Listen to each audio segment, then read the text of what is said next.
So we were off on Thursday, and then we went today. That was our first day, and I thought it was pretty competitive. We did a lot of situational things for the guys, worked on some more screen and roll, and getting back, transition defense type of things. Put in a couple new actions, so it was a good work day. And then tomorrow we'll do game prep. Sunday, just a little bit of game prep, and play Monday, Tuesday. Is it difficult to prepare for 3 teams? Or do you guys even do that? Do you just kind of... Generally. I mean, we might, if we know somebody does something unique on out-of-bounds defense or press or whatever, something you might not see, a different coverage in post play or screen and roll, then we might work on that. So I think that, you don't want to confuse guys, and you don't want to do too much either. It's a big week, so I think we'll just, I think we're in good shape. Got to get a couple things in tomorrow, though, for sure, where we get some real live action, because once we get out of here, it's not going to be a lot of time. And you don't want to with two games in a row like that. What's Missouri State? Who's in it? Yeah, Obadiah Church and the young Dixon kid are really good inside-out combo. And I like their aggressiveness and Obadiah's ability to protect the rim. And I think the biggest thing I think is what, Dana's a new coach there, and he's done a good job getting his system in. And it's not always easy, because sometimes you've got, a square peg you're trying to put into a round hole. So but he's done a good job instilling in him, this is what we're going to do it. The 2 young Wojcik twins are, we try to recruit them too. They're good players. I think they've got a bright future, and so I'd hate to have to play them in a couple of years, because I think he's going to have them up and running big time. Have you ever been in the Sprint Center? Yeah, CSU, Dorian and I went down there, and Bill Self was good enough, and Larry Keating, we played Kansas with the Morris twins, and Dorian hit a 25-footer the first shot of the game. It's the last shot he made, and it was good, except we got killed on the boards, and then we got our big in foul trouble the last 8 minutes of the game. We were still ahead, and then done. So yeah, we played there. It's a fun place. It's a fun place. So, we've had Brandon Ubell, Siobhan Shields, Benny Parker are all guys that, been in our program. They're KC kids, and we're happy to be going back and playing down there. All the statistical stuff they're going to have down there, how much do you try and use that during the games? Yeah, I haven't thought much about that until you started saying, as soon as you brought that up, I'm like, oh, that's right. It'll be interesting. I don't know yet. I think it'll probably really get things going if we play well, and, oh, gee, we could use this, and this. The shot tracker stuff's really, we'll have a chance to see where we're shooting on the floor, how we're shooting, how much energy we're exerting, how many miles we're running, and how fast, and all that stuff. And I think it'll be good.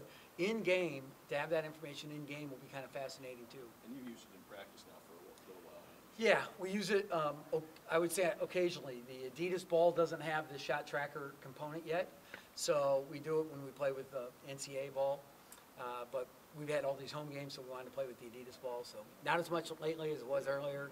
And then today we use it, of course. Is it a little bit paralysis by analysis? Can be, yeah, it can be. I thought, I was trying to teach the kids analytics a couple of years ago, and I think it just got to be a point where they're like, stop with the effective, efficient, whatever quotient.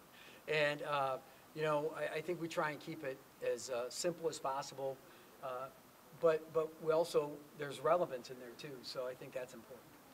Okay, with Isaiah and his foul trouble the last couple of years, how do you get that out Every of him? year. Every year? Every year. I can go back to watching him as a sophomore in high school. Not us. Michael? Yeah. Lewis! Be quiet!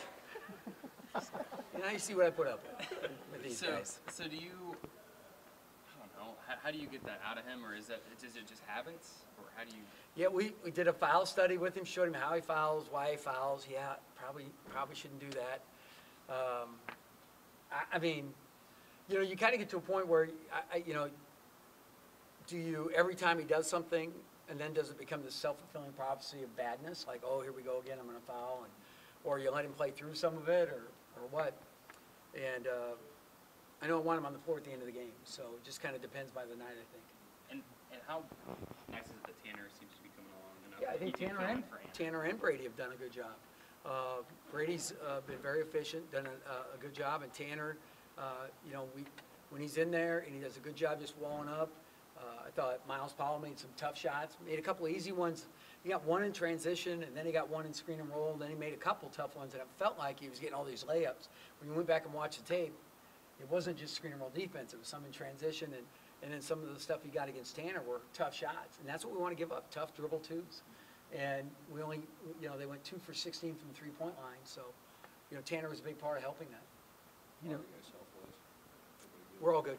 Yeah, we're all good. Yeah, coaches though. Coach's voice is a little scratchy. Stay today. Yeah. Anything else for Coach? There was a point in that Seton Hall game where, you know, they pulled it within 2. What was the difference between this team this year as opposed to maybe other teams in other years where you guys, you know, don't get that spurt at first? I think the last 2 years we've had more kids that are mature and older. You know, when you're young and you're going through that, there's a lot of things that can get to you. These guys have been through a lot. There's not really much that gets by them that's a surprise. And, you know, it would be real easy for a young freshman or sophomore to get all upset, get caught up into, you know, these refs or that's going wrong or I don't know what's up. But the older guys are like, no, this will run its course and we'll be okay. And that's the way they handled it. And I was really proud of them. How important is that to, I guess you have a lot of young players on your team as well. Well, yeah, the rule is to get old and stay old. And so what it is, I think, is a great,